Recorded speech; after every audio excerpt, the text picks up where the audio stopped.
Hey guys, welcome back to Olde Carr Guy. Today we're actually going to be dressing up the LS engine with some help from our friends over at Fitech. We've got our 5.3 liter LS engine here that, if this is your first time tuning in, is going to be going into my 1990 Chevy Suburban.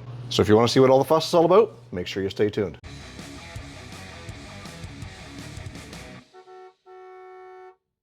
So in the last video that we did on this LS, we basically got some paint on it to get this thing prettied up a little bit. And as you can see here, we've got the cast iron duplicolor paint. It's an engine paint, so it should last pretty good. A lot of you guys in the comments before were saying, oh, that's not gonna last. And some people were saying, oh, you should have heated it up, you should have warmed it up, blah, blah, blah. Well, I didn't show every friggin' step, but just because I didn't show it doesn't mean it didn't happen. I used my torch to warm the sections up that I was gonna paint and prime, and then we sprayed it down with a couple of coats of primer, couple of coats of paint, and boom, Bob's your uncle. The one thing we are missing is an intake manifold. We're not going to be using the old truck manifold simply because, well, they're ugly and we need to dress it up. So I reached out to my friends over at Fitech to see what they had, and this is what they sent me, is this Ultimate Rebel intake.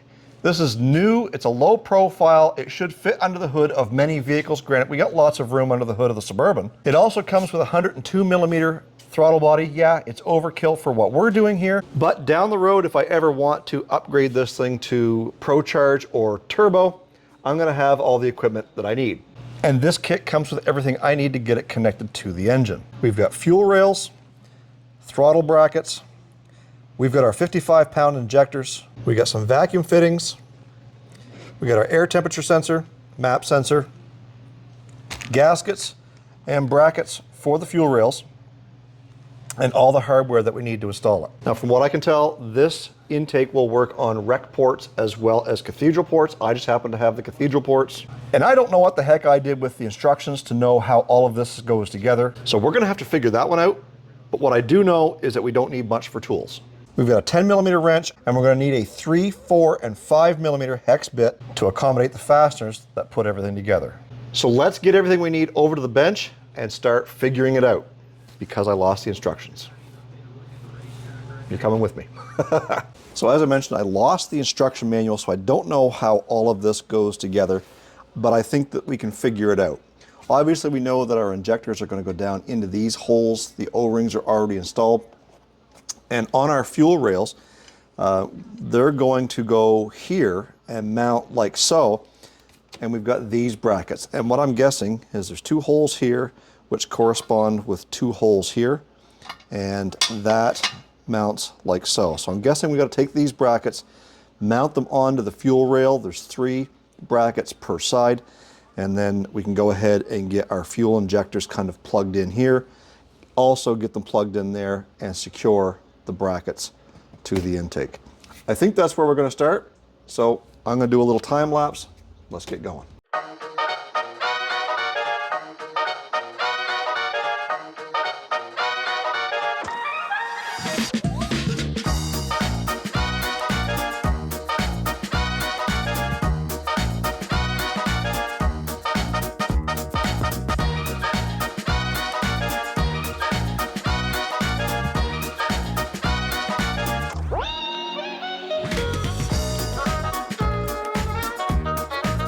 So we've got the driver's side on. It wasn't too bad. We've got the injectors just kind of slid into place, no problem.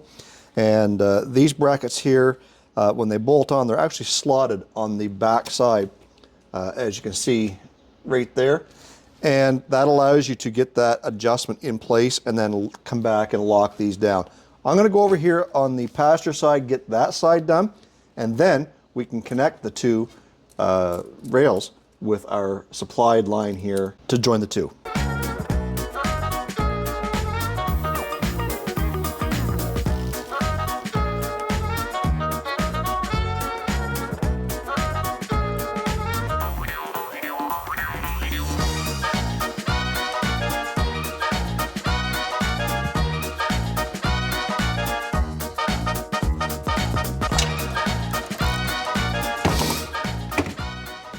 So a couple of things, if you're going to ask me what the torque specs are, I don't know. Like I said, I don't have a manual. I don't know. You'll know when they're tight when that little lock washer closes up, you're tight. Just give her a little bit more snug on each of these small ones. And then up here, same thing. Once you get it tight, it's tight. Those are nylock nuts, so they're not going to come loose.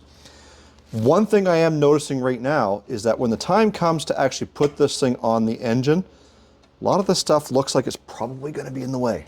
But I would sooner do this with the small nuts and bolts here on the bench than over the engine when you're all like this and you're up underneath the hood and trying to crawl in there and do that. I might change my mind by the time we actually get this mounted to the engine, which I probably won't do until the engine's installed in the vehicle. But there's like 5 different bolts down in here and then one down there, which I suppose you might be able to get a couple of fingers down in there and drop them in to get them in. We'll deal with that when the time comes. So now that we've got both of our fuel rails on, you'll notice, maybe you don't, that they're AN fittings, and those are just basically screwed in there. So those will have to be tightened in to the actual fuel rail. There's an O-ring there, and those look like they are probably somewhere around 3/4. I don't even know if they're metric or if they're, I would say 17 millimeter. Yeah. So we're going to just kind of snug those up. I don't have the proper AN aluminum wrenches. I'm going to snug these ones up back here right now, just because if I don't do it now, I may forget to do it when it's going into the vehicle. So one of these will be a supply, and the other one will return back to your fuel tank. So unless you've got your fuel lines coming up the front, you probably could go in the front here for supply. I think I'm going to have enough room to run my supply and return into the back of the engine, so you don't have any of those kind of floating around here. And this should be long enough that I can actually loop that around just like so. If you were inclined to want to go up over top, I'm sure you could do that as well. I'm not going to. I'm going to kind of come down here in the bottom. So we'll get those screwed into place there. And then we'll take this one and do the same thing. And if we run into any clearance issues when installing this on the engine under the hood with any coolant, plumbing, or what have you, we'll deal with that then. Now this is the first time I have ever attempted to really dress up an engine. Normally I wouldn't care. An engine's an engine. I don't like going into a car show or on the whatever Cars and Coffee and popping the hood and showing off what I got, because I've never had anything to show off. At least with this here and the dressed up valve covers, it'll look pretty. It might be dusty, but it'll look pretty.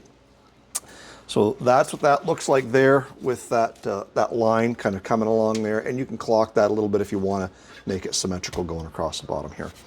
So on the front of this, we do have drive-by cable, which is what this engine is going to be. You've got your throttle position sensor here. You've got your throttle position sensor here, and I guess this must be your mass airflow sensor, I'm thinking. This unit does come with a couple of other sensors. One is your intake temperature sensor, so this is going to screw into here. It's already got some thread sealant on it so that it doesn't leak. We are going to screw that on. Probably should have done that before I put that pipe on there. And I'm guessing that that one probably is 3/4. Yep, 19 millimeter. And then across the back, we've got a hole up here. This is for your map sensor, so that is going to kind of slide in there. And there is a screw provided somewhere for that. I'll see if I can find it. And then back here is where you've got all of your different plugs or caps. There's 3 different fittings. There's barbed fittings here, 2 different sizes. There's one with a single barb on it, and then you got a couple of plugs. Depending on what you're going to need for vacuum sources, these are actually going to thread into here. You'll need one for your PCV as well as one for your brake booster. So we're not going to really worry about those right now, just because we don't know exactly what we're going to need just yet.